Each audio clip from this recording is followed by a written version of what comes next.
Hello, welcome to this tips and tricks video.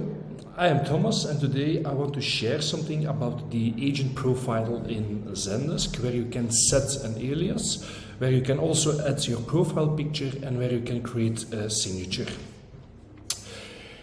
If you are in Zendesk, then you can go to your profile by clicking your avatar, and once you click your avatar, you're on your profile in Zendesk.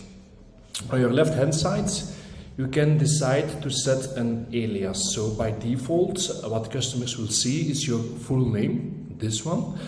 And in this case, it's John Doe. So if you want to change this, and for example, if you only want to show your first name, you can just add John as an alias.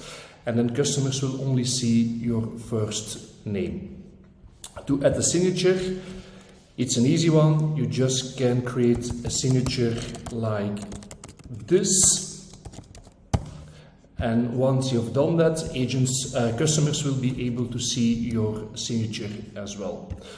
And then the last one, to change your agent profile, the avatar picture, you just can click this button, upload a new photo, you select a photo, and via this way you can easily change your picture. So this was a quick video. Thanks for watching and see you next time. Bye bye.